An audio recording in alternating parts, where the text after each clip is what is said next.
Did you see the map of tiny perfect things, my friend? Is that a movie?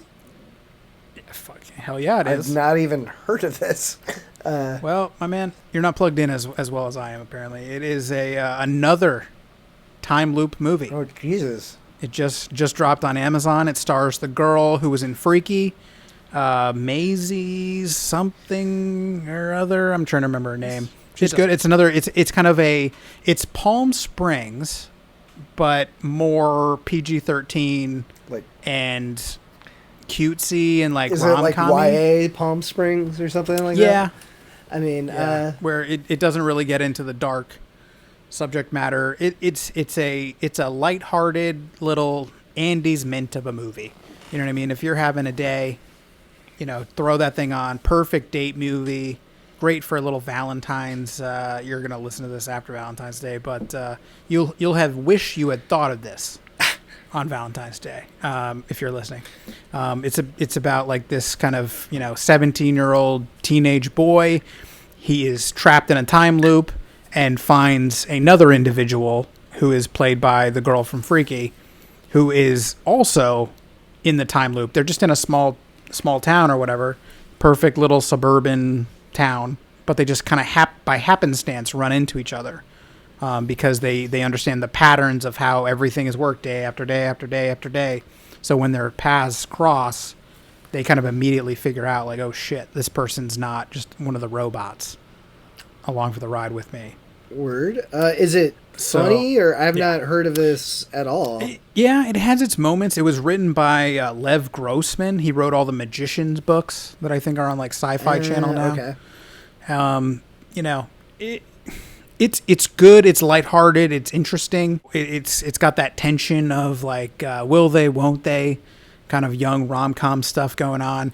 The title is The Map of Perfect Things, Tiny Perfect Things. It's basically the idea that they get kind of bored, but they end up kind of showing each other like, hey, at 3:00, this guy's going to get shit on by a bird. You know what I mean? So I go over every day and rescue him. Like I put my arm out, wait a beat, and he doesn't get shit on. So and she goes, I can top that. And she takes him to go by a lake, and a bald eagle flies down and snags a fish. And so there's like, they each have this list of things that are great little moments that happen. A janitor is by himself in a piano store and he's playing the piano and he's killing it. And that's at 437 on this street or whatever. So they make this map of all these tiny, cool little things that they come across from all their time. They've been trapped in this time. Damn.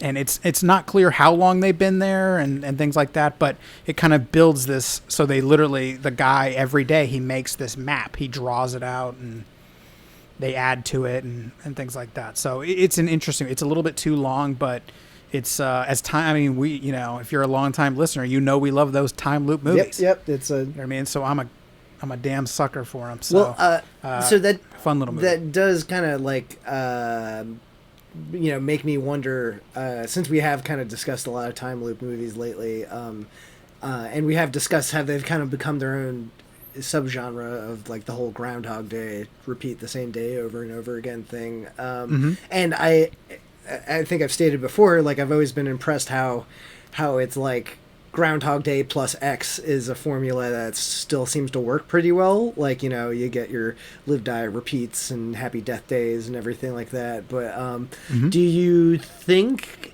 this is going to sputter out anytime soon, though? Because I am starting to, like when you said, oh, hey, there's another time loop movie, even though this one does sound very charming, I'm starting to hit a point where I'm like, oh, God, another time loop movie. Okay. And every time I'm pretty impressed with it. It's kind of like how I was feeling with like zombie movies 10 years ago, kind of like when it hit that point where it felt like every iteration of a zombie movie had been done, and then it kind of petered out a bit, and then they still come out with more that are actually pretty good, but just with less frequency. You know what I mean? Like, I feel like we're still kind of at the apex of these time loop movies now. Yeah, it's going to force you to get more creative, and I think we've reached the climax, my friend. And by climax, I mean just the the end. It's all I downhill. think we've reached it. We got to have a few Well, turds come out first. Oh, well, hang on there, because did you see the trailer for the new Frank Grillo time loop movie? Oh no, but if it's Frank Grillo, it's yeah. probably got to be a piece of crap. So it is basically some sort of weird action movie, John Wick, cartoonishly insane action, Fast and the Furious time loop style so shit he's movie. John Wick, but like it's just a video game then, basically, right? Basically, it's a video game movie where he's like living the same day over and over again, and he's being hunted by assassins, and he's trying to kill some. I think it's called Final Boss or Boss Fight. I think it's called Boss Fight. Oh, if I'm yeah, thinking. I just saw internet ad for, but this is Joe Carnahan, I think, the guy that did I don't know the A-Team and all those. He does all those like super bro. They ran that across crime in the movies. Yep. He did something else. He did A-Team. I remember that came up across. What's the one? Aces? The Gray. Oh yeah, the Gray was great. Gray is actually Gray, very good. He did that Smoking Aces, whatever. Yeah, all those types of movies with Ryan Reynolds and Jeremy Piven in it, where he's the magician, and so this Alicia Keys is in it. Yes, early role. So this does kind of, because I was literally reading on this on IMDb the other day, but I didn't know this was the plot of it or whatever. That might be kind of fun. Like Frank Grillo, I was joking before, he does a lot of shitty straight to video movies, but he himself is a good actor, I think. He does a lot of Netflix original, or those movies like Bruce Willis does, like where he gets paid $1 million a day or whatever. Like I think he does some of those too. It's called Boss Level. Let me read you here. It's an upcoming American science fiction film directed by Joan Carnahan, written by Carnahan and Chris and Eddie Borey. Okay, it stars Naomi Watts, Michelle Yeoh, Mel Gibson, Roy Pulver, a retired Special Forces soldier, finds himself trapped in a sinister program which results in a never-ending time loop leading to his repeated death. It has Will Sasso. Oh, wow. Will Sasso. And Rob Gronkowski. Hey, do you think Will Sasso is going to play some sort of dumb boss character, perhaps? Probably. Perhaps a dumb executive? It has two MMA fighters I know, Quentin Jackson and Rashad Evans are in it, so it'll be good. Does that mean is Mel Gibson the titular boss? He is Colonel Clive Ventor. I think watching the trailer, I feel like he was like a aide or father figure or something for Frank Grillo. So he's like the Rambo's general to Rambo. I think Michelle Yeoh is actually the villain. Oh, okay. Remembering the trailer from a couple days ago, but that should do it, my friend. Yeah, I think that'll do it. I'll give it a shot. Comes out March 5th on Hulu. Okay. Hey, if it's on Hulu, you mean I don't have to pay any money for it more than I already do?